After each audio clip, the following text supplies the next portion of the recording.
Hi, I'm Andrew, and welcome back to the Rüniverse channel, and this is part 3 of Inspirations for Rüniverse. And in this video, I'm going to be covering a few different games, kind of a faster pace. I think I covered the main two, Imagination and Magic the Gathering, were probably the biggest two sources of things I looked to when I wanted to solve a problem, but there were definitely other games that were inspiration. So let's take a look.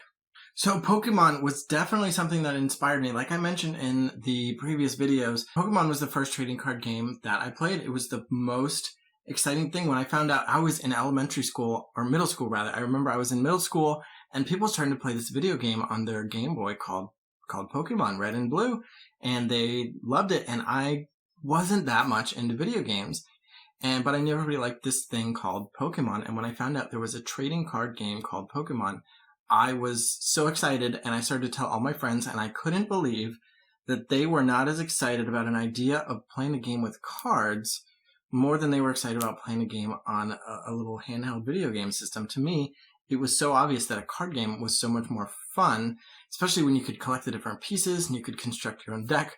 Fortunately, I wasn't the only one, and obviously card games are really big, and of course Pokemon wasn't even the first one. It was just the first one that I knew about. And why did that idea resonate with me so well? I don't know. I played games with my family as a kid, things like Uno and Tripoli, and we didn't really play Monopoly. That's the classic one. We played a game called Rummikub, but I had this experience of playing games, and I had even designed my own kind of very basic roll and move board game at that point. Maybe one day I'll show that as well on the channel. But so when Pokemon, the card game, came out, I was really excited. So you could say that Pokemon is the biggest inspiration for me making a trading card game, because it was my introduction to trading card games. It's what got me most excited about trading card games to begin with. Now, unfortunately, the modern Pokemon trading card game, it doesn't sit well with me. I've tried to play it. I've played some on the digital game. I've got my bit of a collection of Pokemon cards, and I just can't get into it for various reasons, one of which I will mention in the video. But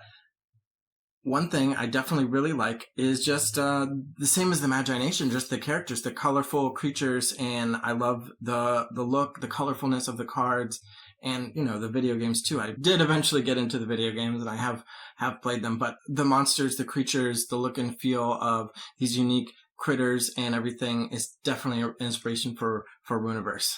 The next one is evolution. So just the idea that one creature can transform into the next, in a big part, that's a huge attraction for Pokemon for me, and probably the people playing the video games too. Just the idea that this creature can start out kind of small and maybe weak, but then it can level up, it evolves. It doesn't just level up, it transforms into something else. And I really like that. And they can transform across colors and gain new types and gain new abilities, and they still look like themselves, but they've changed. That was definitely something I want to do with Rüniverse. Now, unfortunately, in Pokemon, they don't keep their previous abilities. Even as a kid, that confused me. I'm like, well, it knew these abilities before. How come when it evolves, it doesn't know those abilities anymore? And it would be so easy to just say, well, it's printed on the card right underneath it. Let's just look at that card, and why can't we just have those abilities? And in Pokemon, it probably doesn't even matter, because once you evolve, you've got probably most likely new, stronger abilities that you'd rather be using. And since you can only use one ability per turn anyway, you're not really missing out on much.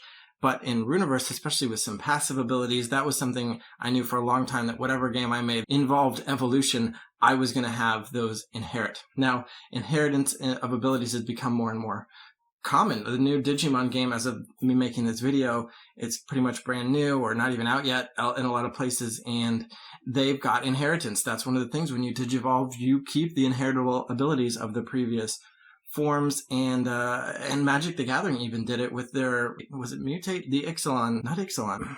They did a set where creatures could inherit abilities from each other through some kind of mutation mechanism that, because I'm recording, is scattered free from my brain. But so it's kind of an instance of parallel design where a lot of this inheritance ability is kind of evolving in multiple games at the same time.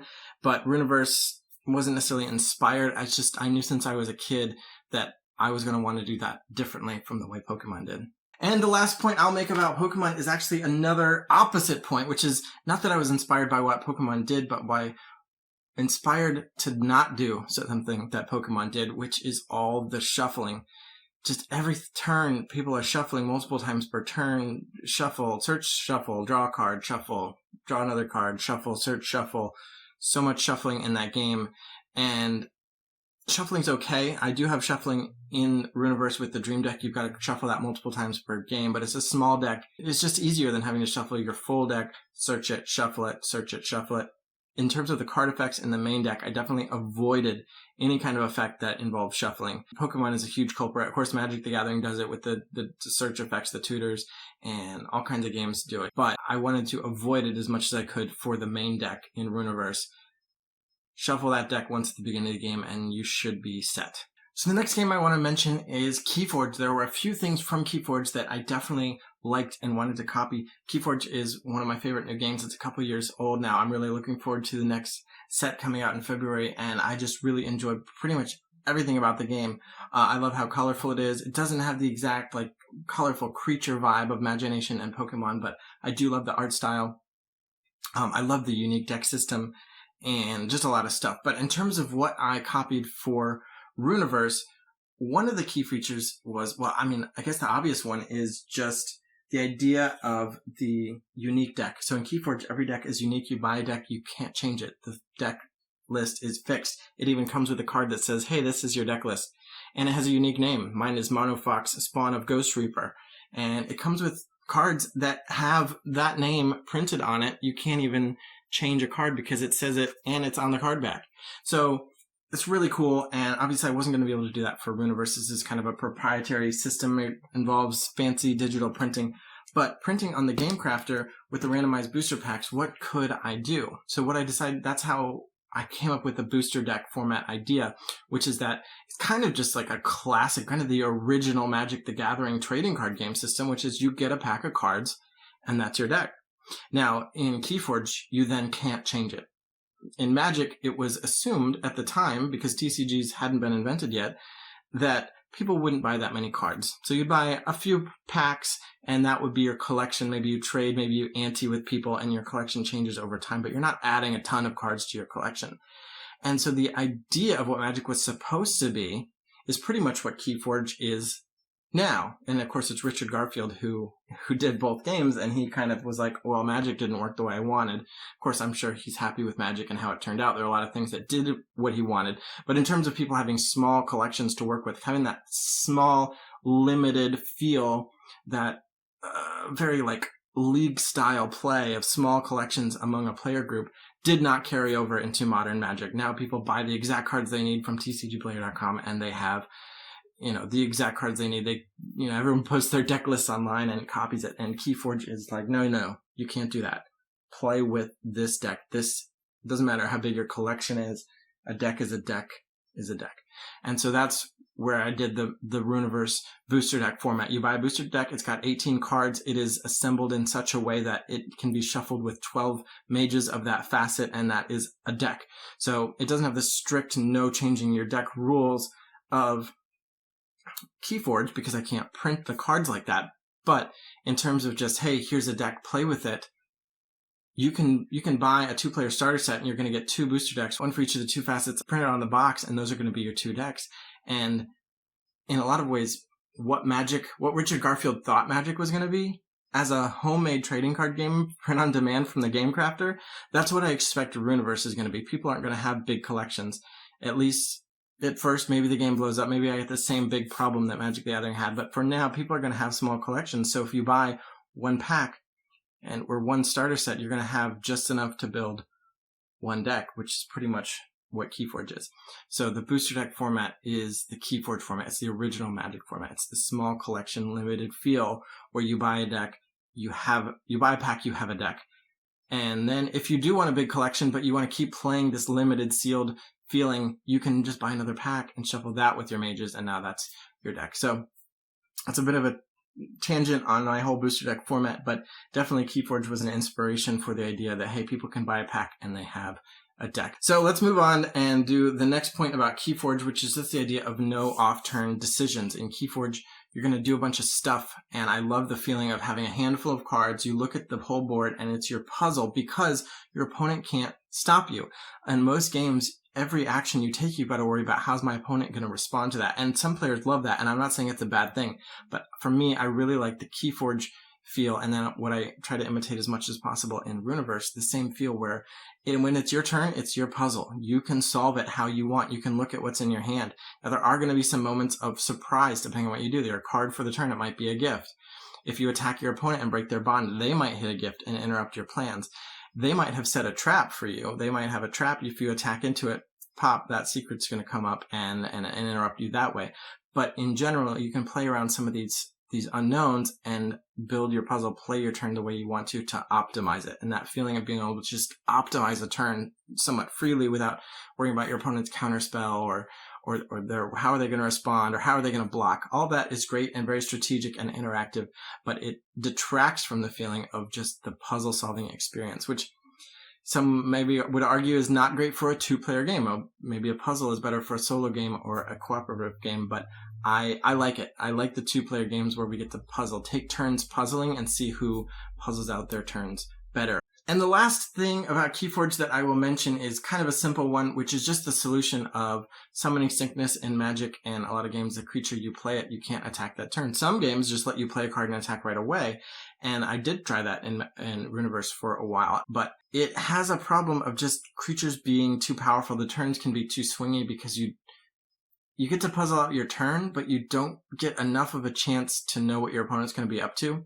Whereas if creatures come in tapped or with summoning sickness, or in Rüniverse's case, tasked, which is identical to tapped, just rotated 90 degrees, they can't be used on the turn they're played outside of situations where they can, like the drive ability in Rüniverse when I join Ready Me. It enters tasked, but then it becomes readied and it can be used right away.